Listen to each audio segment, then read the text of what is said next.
coordinator Walt. We'll start with Zach, and then go over to Matt. Mustache this year, no mustache this year. Say it one more time. Mustache this year, no mustache this year. Not right now. I don't know. We'll see where the year takes us.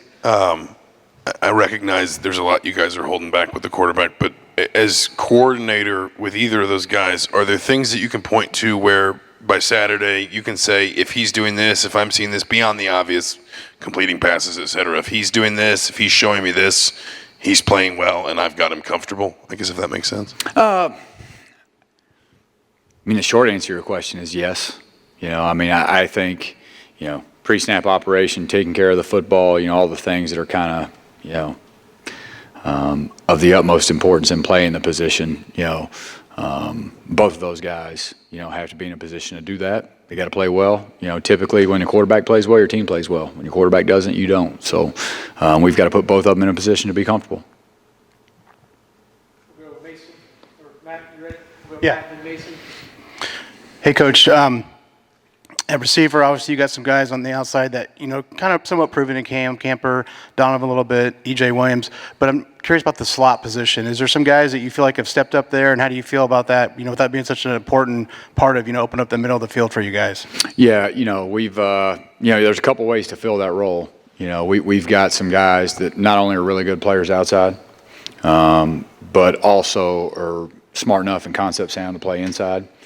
So you'll see of the Donnie Macks, the Omar Coopers, the Cam Campers, the E.J. Williams, you may see them inside at times. DeQuise Carter, Cam Perry have both done a really nice job in camp. And then, the bonus, the move-around toy, Jalen Lucas has also played there as well. So just depending on different personnel groupings and things that we're doing, we've got a multitude of different ways to attack, kind of that position. We'll go Mason on your right, and then Mike. Coach, we heard last year that you guys were going to emphasize the run game a little bit more in your offense, and we've heard a lot this fall about how dynamic that running attack seems to be this year. But you guys have also run with a lot of pace, especially last year in your first year. How do you expect the run game to kind of dictate that pace, or do you think it will have any sort of impact on it at all? The simplest answer is it really won't have any impact at all. But our ability to run the ball, stay on the field, put us in more manageable third downs with young quarterbacks. I mean, that's going to be huge. But in terms of a pace of play standpoint, we've got the ability to go as fast as we want to go. We got the ability to go as slow as we want to go. And so for me, it's just making sure that our run game is explosive. And that we can win from the C gap out. We can dent the line of scrimmage when we need to. And to me, it's just we've got to make sure that we're staying on schedule. That productive runs, efficient runs, eliminating as many negatives as we can in a run game. So, but no, in terms of pace and how we play, really won't have much of a say on how we run the football. We'll go Mike on your left, and then Don. I know it's probably difficult without, kind of getting into who won the job, but what were your, at the quarterback position, deciding factors for you, and how you kind of determined who you did, guys, I know you can't say who, but how you decided on a starter? Yeah, I think first and foremost, the young guys, eliminating error. How does that happen? That's, your entire pre-snap process, eliminating issues at the line of scrimmage. If a guy's not right, can you get him right? Your at the line of scrimmage communication, your communication on the sideline, when we do huddle. But number one is just minimizing error. Number two is after the snap, can you drive your eyes where they're supposed to early in the downs? And can you be smart with the football late in downs? And those two things are two completely different things, but they both manifest themselves in, completions or, balls in jeopardy.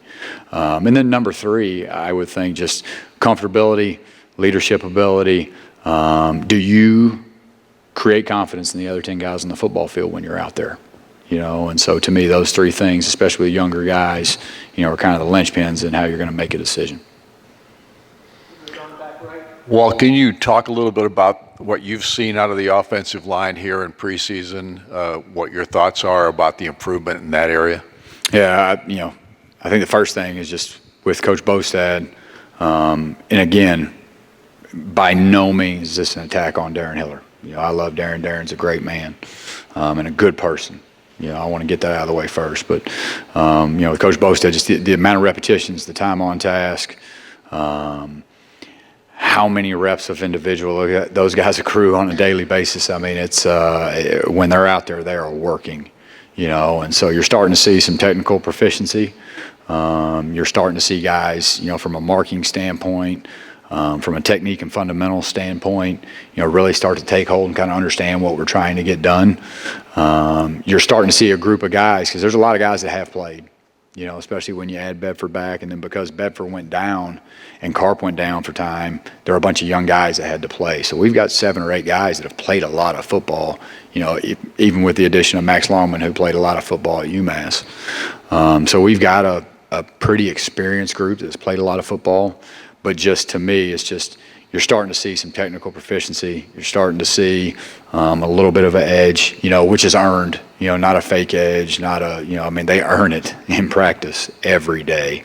There's probably no position group on our team, that devotes more time on task than the offensive line. And so, and I think early in the year, it's going to be really important for those guys to build some confidence and have success. Pete on your left and then Zach.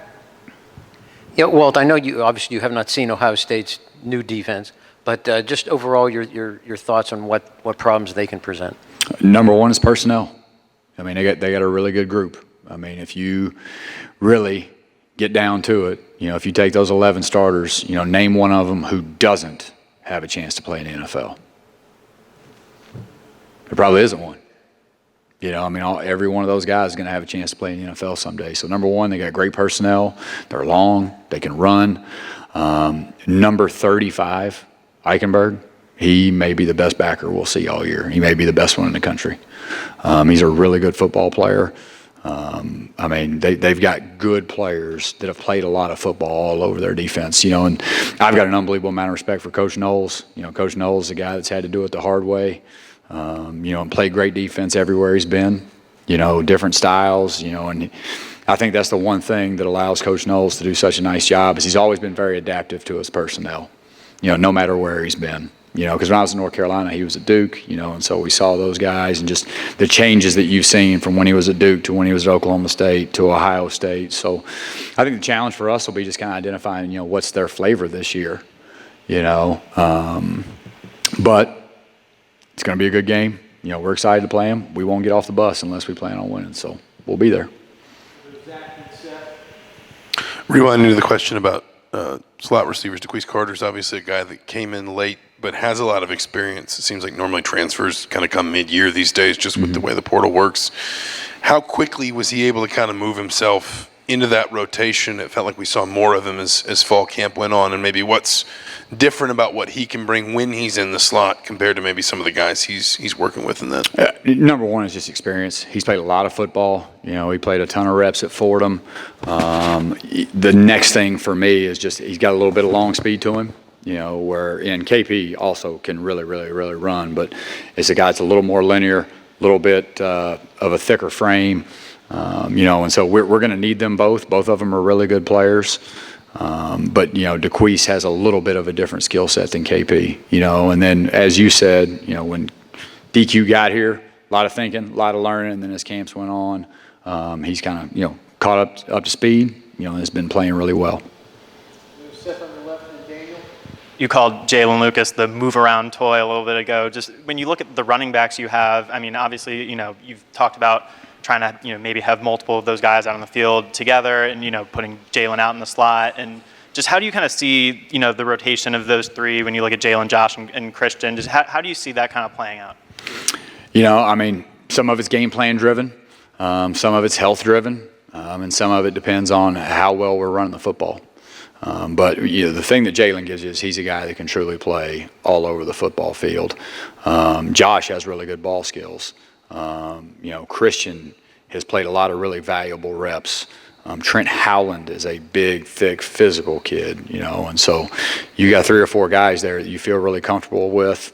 Jalen can play all over the place. Josh has really good ball skills. Josh played in the slot, and on the edge and some of our empty stuff a year ago, and so you feel really good about all 4 of those backs. And for us, it's just game plan driven, formation driven. What can we do to create space touches for J. Lou? How can we make sure that he's getting the right, not only he's getting the ball, but when he does possess the ball, it's in the right spots so he can be at his best. But we're excited about all 4 of those guys, and excited for Saturday. Daniel second on the right, and then Jack. For whoever you guys have named the starting quarterback who's going to start against Ohio State, have you tried to tell them that, hey, you won the job, you don't need to be looking over your shoulder, worried that if you make a small mistake, the other guy come take it? Like, how important is it the guy plays, whoever it is at quarterback in that first game, that he plays without being afraid of making small mistakes or maybe getting a quick hook? Yeah, there's kind of two ways of looking at that. Is the ultimate truth is that they got to be the best version of themselves. No matter whether it's a close battle coming out of fall camp, no matter whether it was a big separated battle, where everybody knows that this guy is the guy. No matter who goes out there, they got to be really focused on being the best version of themselves. Because when you do have a fear of making a mistake, when you do have fear of X, Y, or Z, that's when you're not going to be the best version of yourself. They've got to work to a point, and they got to have enough confidence where they can surrender the outcome, and whatever happens, happens. As long as they know that they're prepared and they're going to put the best product, the best version of themselves on the field as humanly possible. And so, to me, that's number one. Is you have to work to a point where the outcome is the outcome. It is what it is. But I'm in a position to be the best version of myself and have confidence in that. And then number two, especially the situation that we're in, you got two really good young football players, guys that are both going to be really good football players.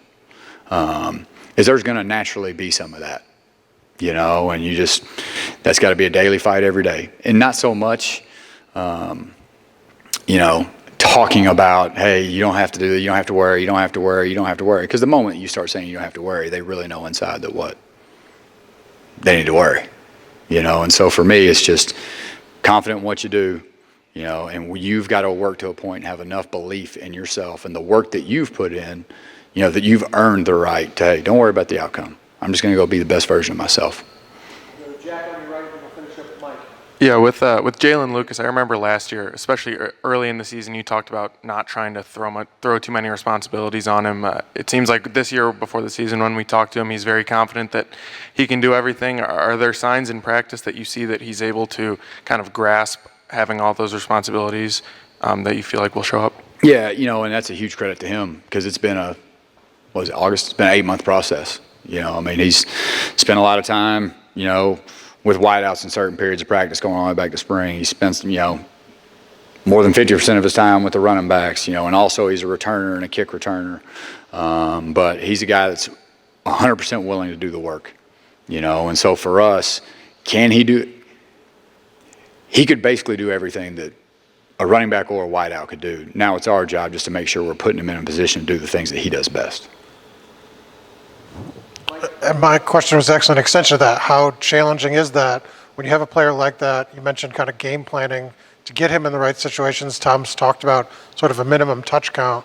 How much time goes into kind of figuring out all the pieces of that puzzle and getting him to that number? Yeah, no, it's a huge number, because no matter what you do and no matter what you call, and you see this challenge every week in the NFL, it's a very matchup-oriented league. Is no matter what you do, there are no guarantees. There are some, hey, we can always put him in a position where, hey, if this ball does go to the perimeter, it's him. If this ball does go here, it's him. But in terms of like true guaranteed, he's going to touch it no matter what, there aren't a lot of those opportunities within the confines of really any offense. And so that's a huge challenge, is not only making sure that he gets the touches, but they're the right touches so he can do the most amount of damage in the least amount of time. And so that's a huge part and will be for the next 12 weeks. Thanks, Walt. All right, thank you guys.